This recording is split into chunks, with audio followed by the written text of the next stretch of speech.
What was I expecting?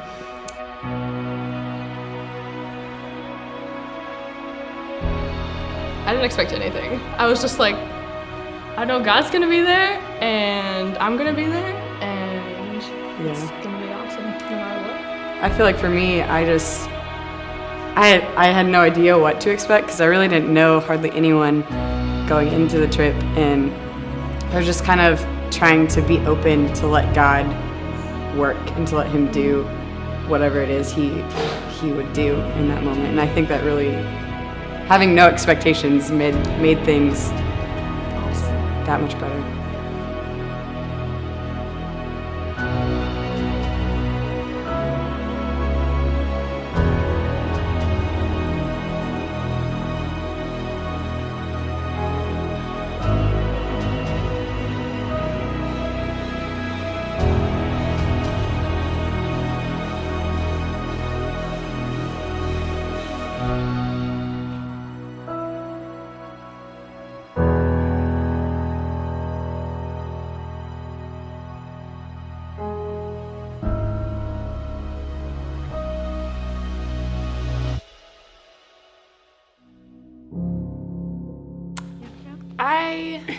I really didn't know what to expect. I think that I was expecting God to show up in a big way. I had never really been out of the country before and had certainly never been on a mission trip of that size. I think I was just really expecting to have a life-changing experience. Part of me thought that we were like building a house or something. We weren't. We were painting stuff. So that was cool. This was my first trip with Aldersgate. It was my first time in Jamaica. I had already been to Kenya and Nicaragua on international mission trips. I knew what to expect as far as poverty, like seeing all of that. I didn't know how the VBS was gonna work out. I didn't know how I would feel around the kids. So yeah, I had no expectations at all. I was expecting like a more overt change than what really happened. Because everyone, when you were telling people that you're going on a mission trip, everyone's like, oh wow, your heart's going to be changed and God's going to be there.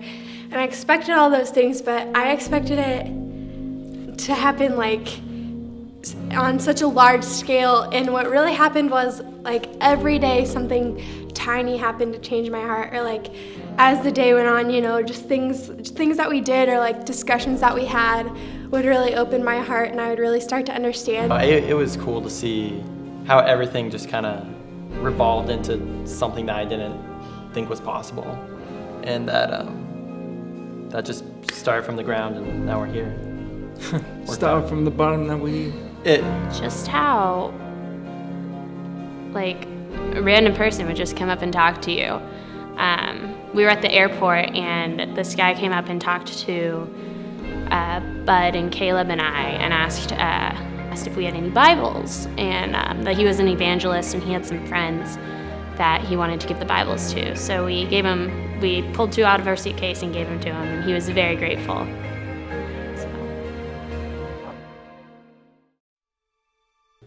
They don't have as much as far as like the level of all the buildings. None of them are quite as nice. Most of them don't have AC, but they also don't act like they need them.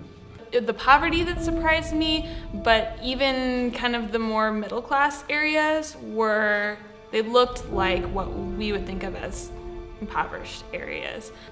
Yeah. One of the first things I really noticed that stood out to me was the first day when we were doing VBS. And I had thought, kind of like Josh was saying, that they were all happy that this was, like, they didn't have as much as us, but it was just great. And then the very first day, I asked the group of kids at VBS about what their fears were. And one of the little boys looked at me and said his biggest fear was gunmen.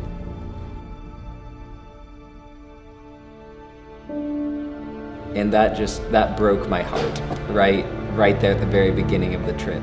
And I think that opened me up to a lot more throughout the week. Yeah.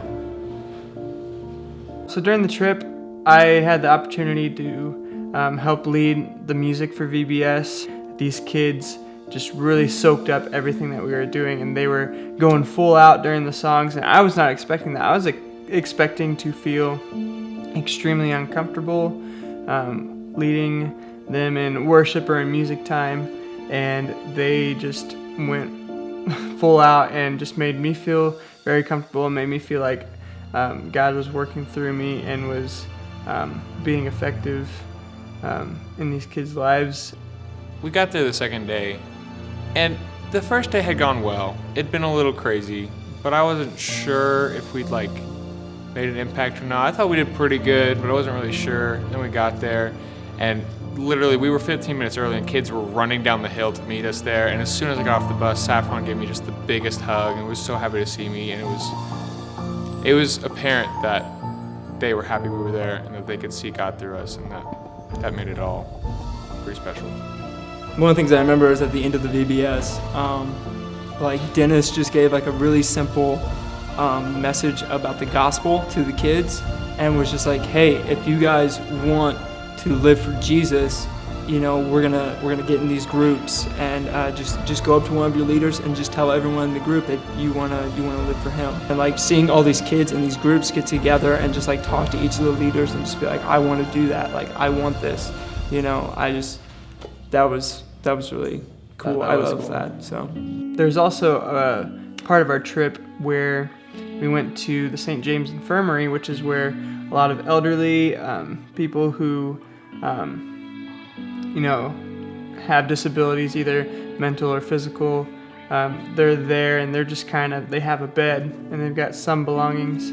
These men and women who had been there some of them had been there for 30 years, and their families hadn't visited them once. Some of them were blind or were missing limbs, but every single one of them that I talked to kept telling me about how they loved God so much, and they always made it to church. Even the guy who was blind, he said that he would walk down the road and hail a taxi and go to church every Sunday, and just seeing their faith amazed me. We had a lot of musical talent on the trip too. We had some really talented musicians with us. The worship we had together every night as a group. They would play and we would all sing, and it was just for me, it felt like the whole island, all of God's creation was worshiping with us. The stars, the trees, the dogs that were barking, everything. It was just really cool to experience. Mm-hmm. Devotional was definitely my favorite part of the trip every night, because we had worship and we really just opened our hearts and had truthful conversations with each other. It was just a really cool feeling, and it was really neat to get to know not only the people who went, but our guides, because our guides really opened up to us. The Praying Pelican staff, they were going to be with us the whole time, which I had never really experienced, just living with, 4 Jamaicans and then a 5th person who's on staff from the States. Just living with the locals was really cool, and just being able to constantly talk to them. The people that we met who worked with the missions organization were so amazing, and getting to interact with them and talk about school and, your siblings and your family, and it was all just sort of very normal, except this is a person who lives in a different country. I feel like I gained 4 new friends going to Jamaica that I had no idea existed before we went. I kind of expected for us to break off into cliques, or to have, your best trip buddy. But we weren't. We all sat in different seats every day. We worked really well together. We got to know each other well. By the end, it was just you walk on the bus and you're like, I could sit next to any one of these people and have a full-on heart-to-heart conversation, because I have that trust for them. I wasn't expecting to get the relationships I got out of Jamaica. When I went there, I was expecting, I knew everybody sorta, and they were all really cool, but after we left, everybody was so much closer. And just the people we met there, they were so kind and so welcoming, and it was just a really neat experience. I feel like God can move mountains, and that's so vague, and so everybody knows that, but I don't know. It's like he can work in the smallest of people and he can work in the oldest of people, like the infirmary to the VBS kid. God's love's everywhere. Like, it's such a simple concept that you're taught from when you're really little, but like experiencing missions in a different country really just kind of showed me how big God is. And like you think that, oh, well, we're bringing God to these people, but God's already there. And like, we're just there to do his work. And it was just really cool how easy it was to do what God put us there to do. There was a woman there, her name was Suzette, and she came up to me and she wanted to let me know. She said, you know, I'm pregnant and I'm going to have a son, and I wasn't sure what I should call him, but just seeing you this week, I feel like I want to name him Caleb. So, and then she gave me the biggest hug, and that one I did enjoy that hug. I normally don't enjoy hugs, but that one was great. If somebody was thinking about going to Jamaica on like the next trip, what would be one of the things you'd tell them? Don't even think about it, just go. If you're hesitant about it, do it. Do it. Do it. Yeah. Don't think, just go. Don't think, just do it. Go. Go on this trip. You should probably think a little bit. Yeah, pray about it. Go. Bring a mosquito net. Bring mosquito net. Like, don't let anything get in your way. I think just not letting the fear of the unknown and the fear of going outside your comfort zone like that control your decision about whether or not you go.